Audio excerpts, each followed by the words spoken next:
He graduated kindergarten. Limitations were supposed to define Matthew Walzer from the start. Right. Doctors didn't think that baby born with cerebral palsy might ever walk or talk. 25 years later, he's proved them wrong again and again. But out of all the things Matthew can do, there's still one tiny thing he can't. The one thing that really I couldn't figure out or just wouldn't connect, I guess, is being able to tie my shoes. As I got older, you know, it was harder to accept that as a high schooler, that my parents were still putting my shoes on. There are other options like slip-ons or sandals. But, you know, there's not a basketball shoe or a running shoe or just a common sneaker that looks cool and is functional that anyone can wear. So at the age of 16, Matthew wrote a letter to Nike with a request. I saw a real need, and I had a vision and a hope that one day there would be shoes that people could put on themselves. A few days later, he got an email back. Yes. What's your reaction when you get a response from Nike? I wasn't planning on getting one. And he certainly wasn't planning on what they did next. Nike started working with Matthew on a prototype of the shoe he imagined. And then it zips up. It arrived in time for him to test just days after his 17th birthday. And for the first time in my life, I put my own shoes on. What was that moment like for you? Liberating. After years of development, those shoes will be sold to the public for the first time next week. As a result, I have flexibility in only one of my hands, which makes it impossible for me to tie my shoes. It's been a while since Matthew read aloud the letter that started it all. My dream is to go to the college of my choice without having to worry about someone coming to tie my shoes every day.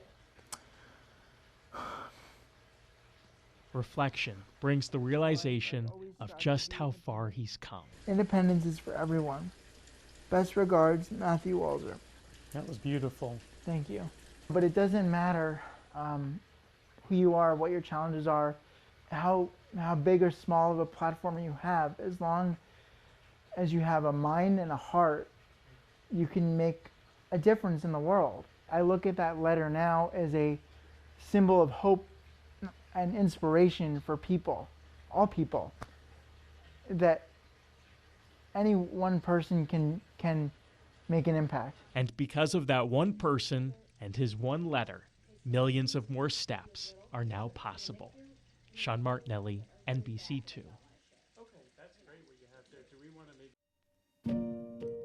We live in an age where one can journey through a timeline of life in a matter of clicks.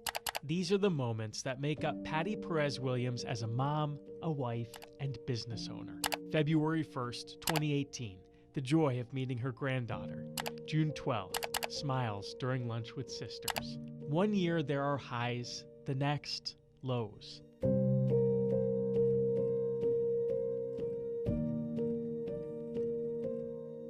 March 24th, 2019 brought an appointment. Doctor said something like MS. Look at guys, it's snowing, guys. Then a video when Patty saw snow for the first time and spoke for nearly the last. Oh my gosh. And now the cyber world meets the real world. That was her voice before. Oh my god. There's sadness in endings. There she goes. But for Patty, the eventual diagnosis of ALS also brought a beginning. That's the old you, you're good. Now there's a new you. When she lost the ability to walk with her legs and talk with her mouth, Patty found a way to do both with her eyes. Hello, my name is Patty. She's the first one in South Florida to have it. The local ALS center gave Patty that chair. Family, friends, and strangers from as far as Texas then chipped in to help buy her an accessible van. I'm just surprised that everybody helped like that. Very appreciative, because without people helping out, I don't know. Every day, Patty continues to show up at the Immokalee convenience store she still owns and her daughter now runs. How's she doing? No good? Mama. Yes, she stays strong no matter what. That gives you strength? Yes, a lot of strength. After the timeline of her life so suddenly shifted, Patty's smile still remains. And with it comes a feeling, mentioned last month in a one-word post: blessed. In Immokalee, Sean Martinelli, NBC2. This is Merida, this is Tinkerbell, this is Krista, There's only so much stuff, this is Elsa, this is Ursula, this is Aurora. and only so many stuffed animals And I will have a bunny. that could keep a 4-year-old like Juliette Brummett entertained while stuck at home. As a parent, you don't know what to say, No.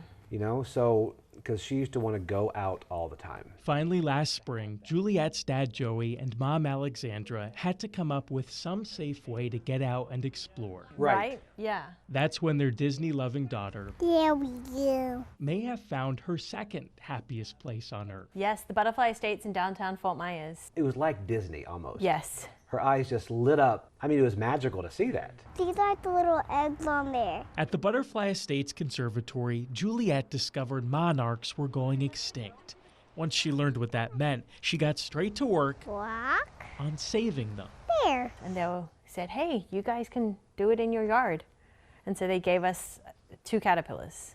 And we went next door to the Thrifty Gardens and bought a little milkweed. Yeah, little plant. And that one milkweed and 2 caterpillars. And a tiny, tiny net. Yeah. Yes, and that was it. But it's slowly been getting bigger and bigger and bigger. Soon, Joey and Alexandra were buying milkweed until they couldn't find any more to buy. There we go. There we go. Juliette started spending nearly all her time tending to her new friends. It's been really great for her.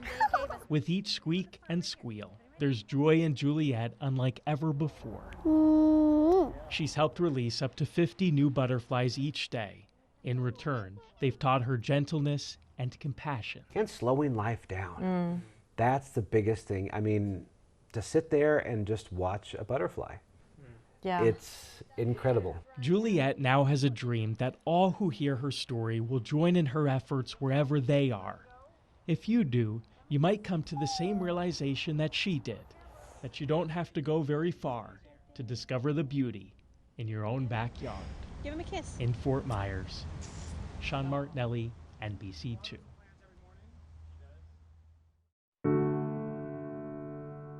This story's beginning comes at one life's ending. In February, Joan Page passed away at the age of 97. Nanny's always been that comfort for me. A native of England, she spent some of her final years in North Fort Myers, and all who knew her knew she took no greater pride than in the title of grandmother.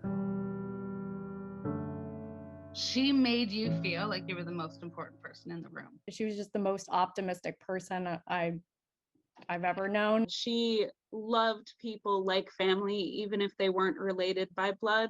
By all accounts, Joan was an extraordinary woman who left behind an extraordinary gift.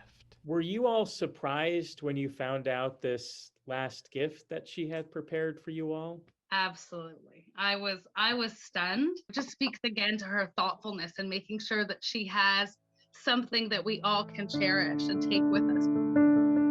Well, if it isn't my lovely Miranda. The day after Joan's death, each of her grandchildren opened their inboxes and discovered a voice message. Enjoy everything you do in life. From thoughts about love to happiness and success, Joan took it upon herself to impart wisdom one last time.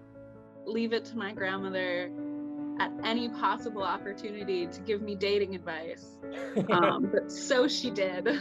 Your life has just been a wonderful addition.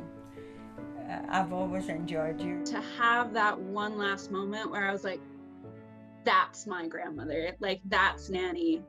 Like it felt truly like the last conversation I was having with her. I'd like you to know how you've made us see the funny side of life.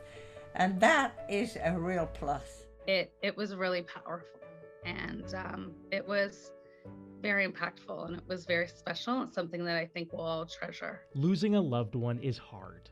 Joan knew that. Her gentle voice is a reminder that even though Grandma is gone, the love she shared isn't. It's still there. You just feel it all around you. God bless you, dear. God bless you, darling. I love you very much. In Fort Myers, Sean Martinelli, NBC2.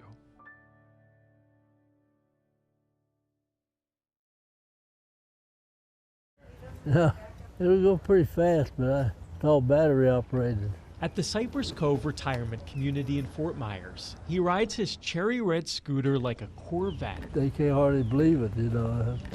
Elmer Blair is hard to slow down, and if he does, you'd better settle in for a story. 20 years active duty. 20 years? 20 years. Elmer, when you think about your time in the war, what memory stands out the most? The time I got hurt. It was World War II when German tanks started firing at Elmer and his fellow troops. There was a tank in defilade, which we didn't see. And he started shooting out the wall. And I jumped right over, jumped right into him. And that's when I tore the cartilage in my knee. And his legs were injured as he forced himself to crawl to safety. Couldn't walk. The pain was agonizing. When you all were under attack, did you think you would make it? No, didn't expect to, but I was just lucky. Lucky that he survived to 102 when some of the men he served with didn't make it to 22. He had seen a lot, yeah. Elmer's daughter Debbie has only recently heard some of the stories of her dad's courage. His heroic actions made him eligible for a Bronze Star, yet he never received one. But this is a picture of me while I was in service. Last year, Debbie applied for the medal on behalf of her dad. Probably the most handsome of all I've had. Then the pandemic happened, and months went by where they never heard back. Elmer finally accepted that the award he deserved might never arrive. And then lo and behold, he calls me one day and says, "You're not going to believe what I just got in the mail." And it was his Bronze Star. That young soldier who nearly died in the line of duty 8 decades ago lived for this moment with his great-grandchildren. I was very, very proud of it. That makes it worthwhile, you know, for what all I did. An honor long overdue, but far from underappreciated. In Fort Myers, Sean Martinelli, NBC2.